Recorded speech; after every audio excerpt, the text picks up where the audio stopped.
everybody, I think I'm live. Sorry about that. Couldn't find the right link. Everybody at your baby club is shaking their heads at me and probably considering sacking me. But here I am, ready to answer your questions. I hope you've got loads of them. I know somebody had literally put up a quick question there, so I'm hoping that they're going to come back and ask that question again.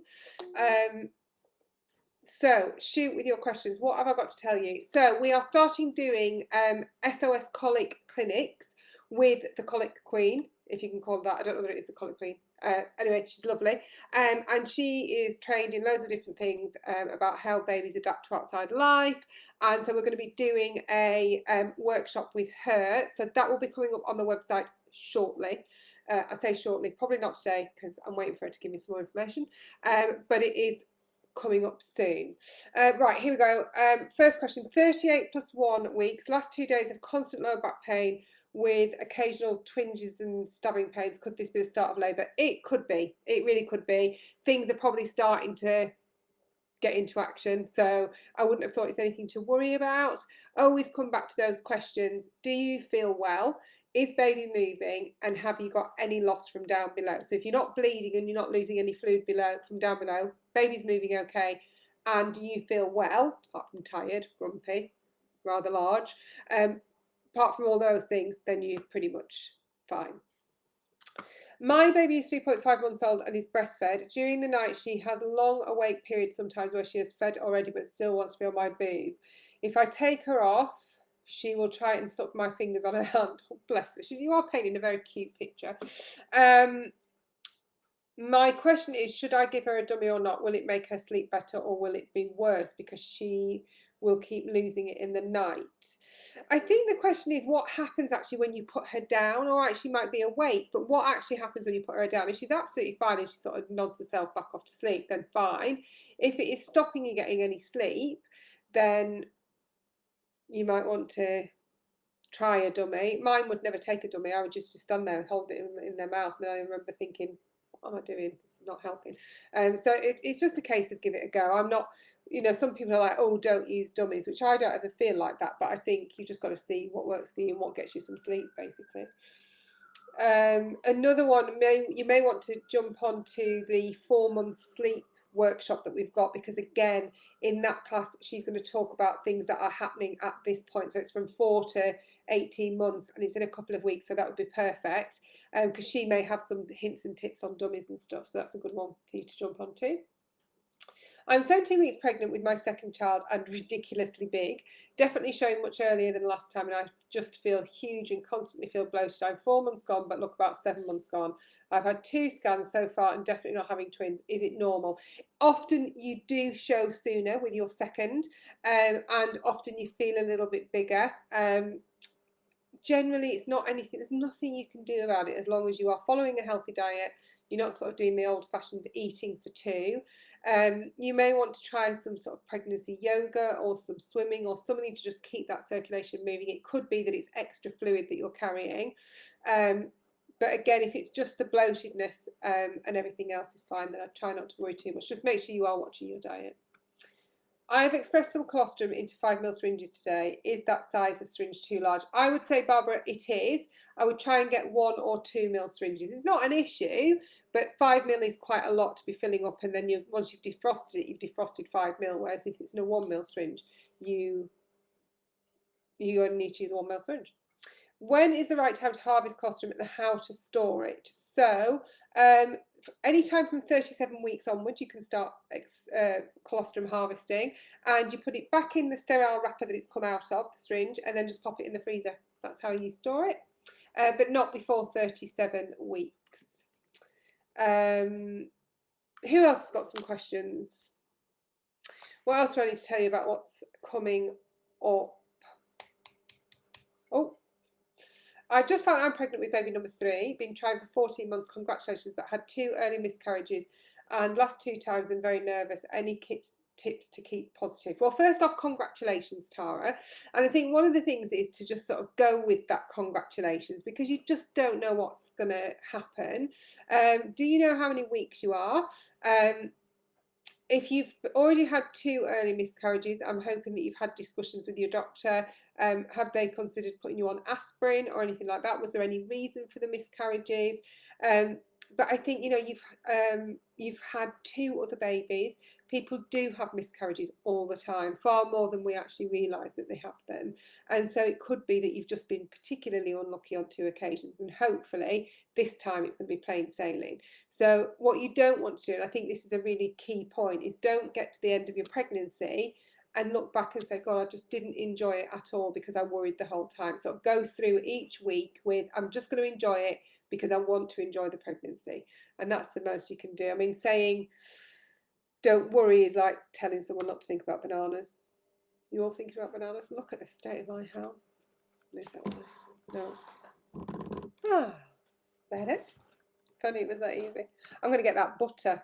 You know that one that you take the lid off and the squirrels come around and clean your house? I'm going to get that. Looks really good. It's cheap, so. When would you consider a sweep? 39 plus 6. Should I give it a week or so? I think yes. I think maybe you should. I don't believe that sweeps work unless your body was sort of getting into that stage of maybe about to go into labour. So yeah, I would wait. Unless you are absolutely desperate, I would wait. And a lot of hospitals won't do it before 40 or 41 weeks, although you're 39 plus 6. But if it's your first baby, a lot of midwives won't do it before 41 weeks anyway. So it depends on your hospital. I will be at 5 weeks in, I will be around 5 weeks in 4 days. I'm 4 days late on my period, so very early on. It is early on, and you just don't know, my lovely, do you? But like I said, you've had 2 other pregnancies, 2 other babies. No, 3. Did you say 3? Can't remember what you said now.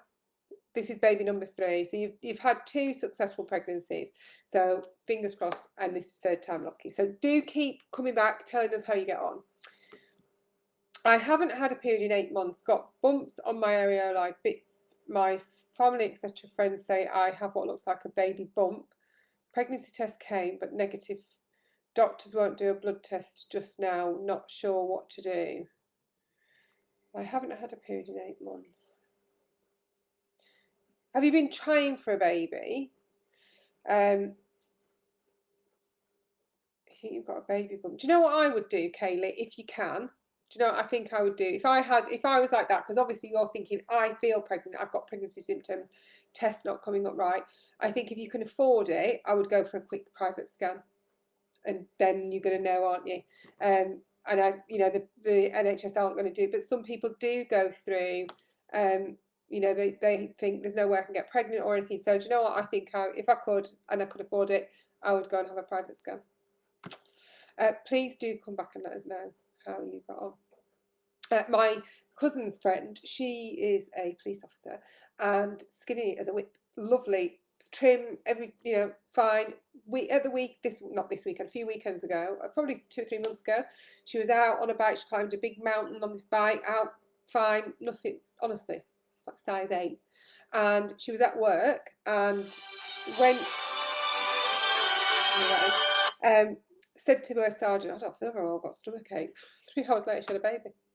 I'm not saying that that's going to happen to you, but you just never know, do you? So that's what I would do. I was going, shoot, 3 weeks? And I was like, no, she must have known. Anyway, she sent me a picture and I was like, no, there's nothing on her. She was hiding it well. Imagine going home, it's like, hi, guess what I did today? Ta-da. She's all fine as well.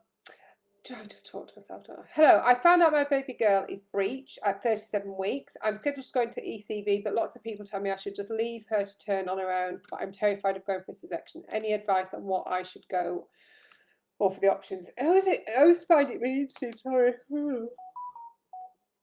I always find it really interesting when people have such strong opinions. It's like, well, why do they have such strong opinions? It's really interesting, Samantha, to find out who are these people.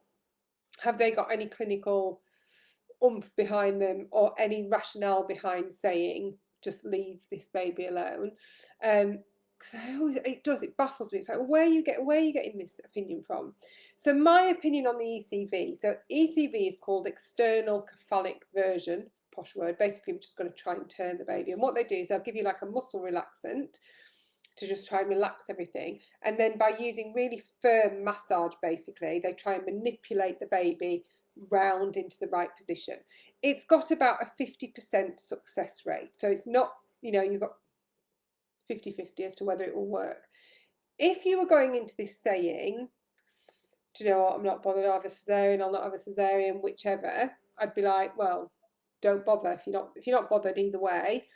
But if you really are frightened of having a cesarean, then it's maybe worth exploring it. The one thing I would say about the ECV is, from what I can see and what I gather, is it's quite uncomfortable. I don't think excruciating, but it's uncomfortable. As you can imagine, trying to turn a baby 180 degrees, so it's not going to be the most pleasant experience. But if you are one of those 50% of people that get what they want and you get your vaginal delivery, then it's maybe worth a go.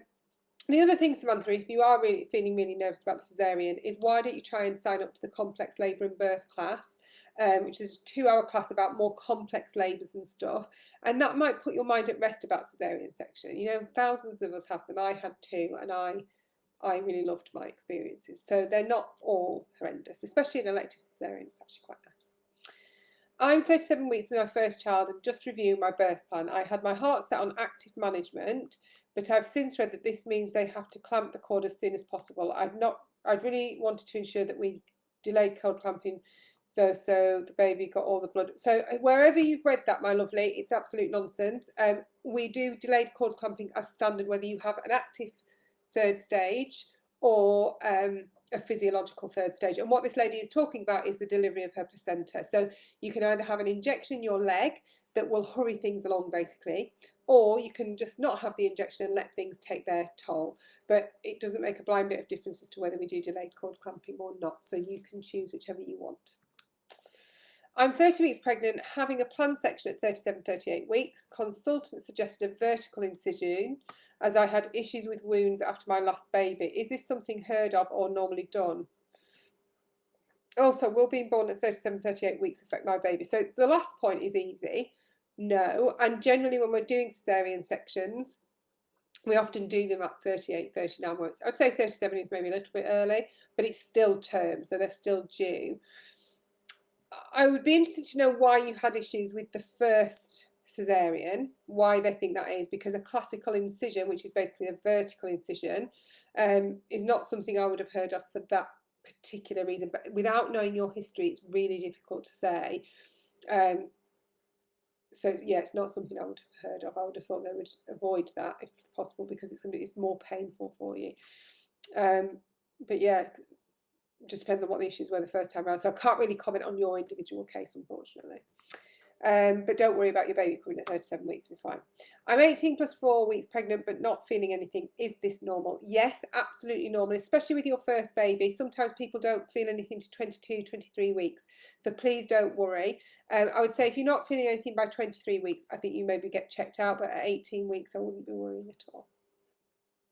I'm 16 weeks pregnant. My nausea has been a lot better, which is great. However, my breast tenderness seems to have gotten worse and they're a bit itchy too. I was told that my symptoms could be getting better by now, not worse. I'm not trying to complain because I know how lucky I am. I'm just wondering if blah, blah, how lovely, bless her. She's like, we know you're not complaining, but it's uncomfortable, isn't it? The thing is, there's a lot going on in those breasts because they're getting ready for feeding. So everything's changing in there.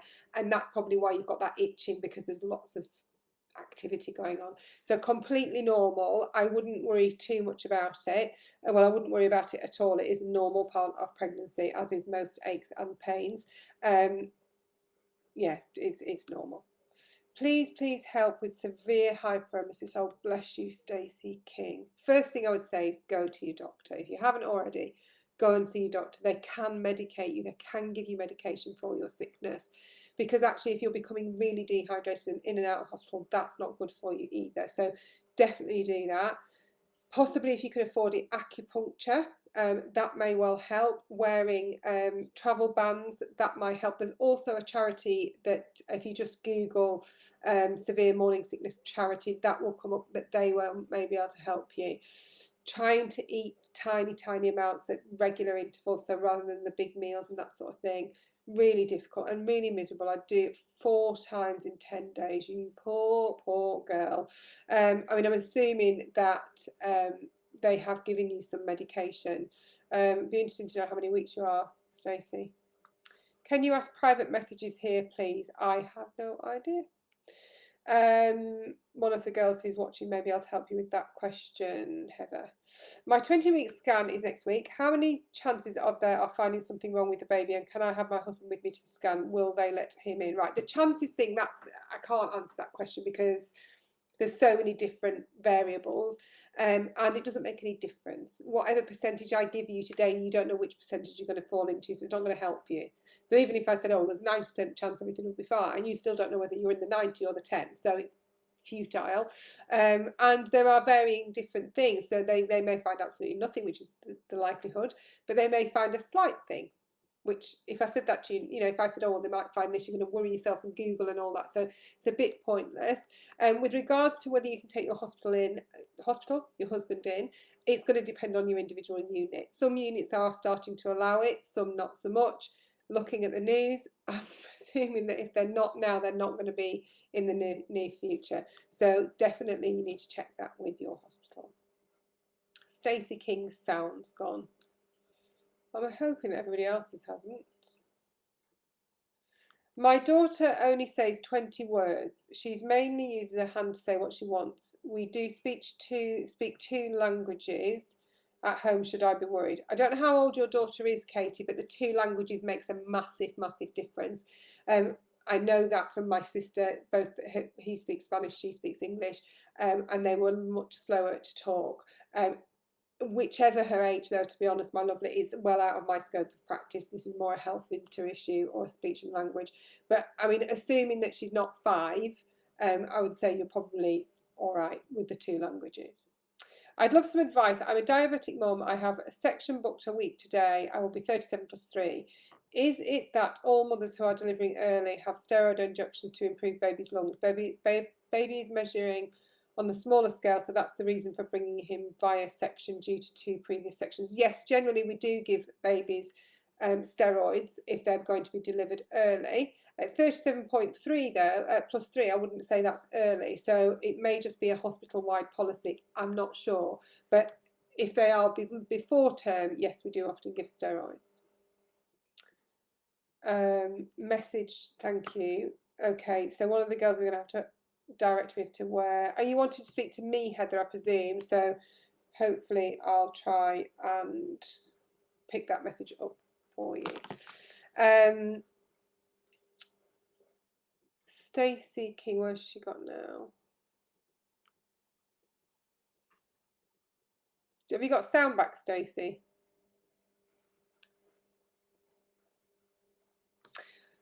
Okay, anybody else got any more questions? Or I go and tidy up in the house? No? Okay, just check there's no more up there. I'm going to go and find Heather Stokes' question, see what that's all about. Oh, we go. Hi, Louise, we've sorted it. Perfect. Lovely. That's it. So as always, I will be back on Tuesday. Next Thursday, I'm going to get this perfect. I'll have my banners on, my uniform on and everything else.